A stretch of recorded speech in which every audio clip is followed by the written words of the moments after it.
Ngayon guys, i-share ko sa inyo kung paano natin ikabit ang ating selector switch para magkakaroon ng forward reverse ang ating motor gamit ang BFD natin, kung paano natin to ikabit. Kung makikita natin dito guys, no, naglagay ako ng common. Ito yung common wire natin, no. Ang black ay common wire natin, no. Naglagay kasi ako ng jumper dito. Itong selector switch natin guys, single pole double throw.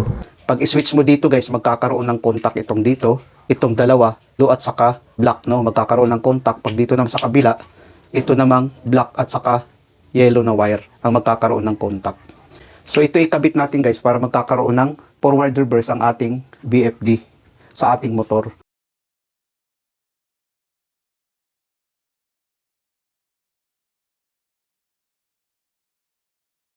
Ang pagkabit nito guys, madali lang. Itong black wire natin na common, ilagay natin sa ground.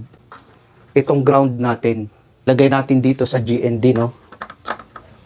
Ilagay natin dito. Ang kasunod naman guys, itong dalawang ito guys, kahit magkabaliktad ito, walang problema to. Ilagay natin sa M0 at saka M1. Itong yellow wire natin, ilagay natin sa M0. Ito siya, itong blue wire, ilagay natin sa M1.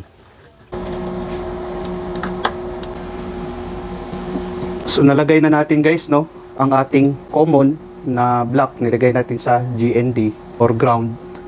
Tapos ang yellow wire sa M0, tapos ang blue wire sa F1. Ngayon guys, i-click natin dito. I-on natin to. Ang pag-program nito guys, ganito lang kadali, no.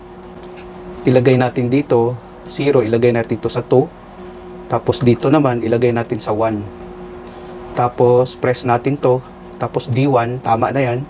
Tapos end, tapos ganyan. Pag i-select natin to guys, gana ngayon ang motor natin sa forward. Ito kasi forward, no. Kung makikita natin, forward. Kung i-off natin guys, mamamatay. Ang ikot kasi niya guys ay pag ano, no. So bali, clockwise. Pag i-reverse naman natin, magka-counterclockwise. Pag ilagay natin dito, magre-reverse naman siya, no. Bali, counterclockwise yung rotation niya. Tapos ito naman yung control niya guys. Pwede mo rin i-control dito na pahinaan mo. Kung makikita natin, no, pwede rin palakasan dito gamit ang potentiometer. Kung makikita natin, no. Pag i-off natin dito guys, mamamatay, no. Ito siya guys ay counterclockwise, no. Ang forward clockwise, i-try natin. Ayan. Ang forward niya ay clockwise guys. Clockwise ang forward niya, no. Kung makikita natin. Pwede mo rin hanggang 60 speed. Hinaan natin, pwede. Ganun ang pagkabit guys ng ating motor na magiging forward reverse siya gamit ang ating BFD. Pwede natin pahinaan, no. Pag i-off natin dito, ito ay forward. Pwede naman natin i-reverse dito, no. Ayan, magre-reverse ang ikot niya.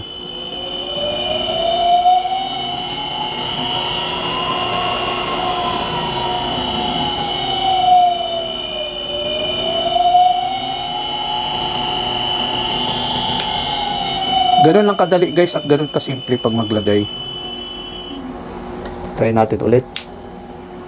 Forward. Off natin. Tapos ito naman ang reverse. Pwede natin palakasan. Pwede rin natin pahinaan. Tapos pwede rin natin i-off dito guys. Nag-o-off din siya, no.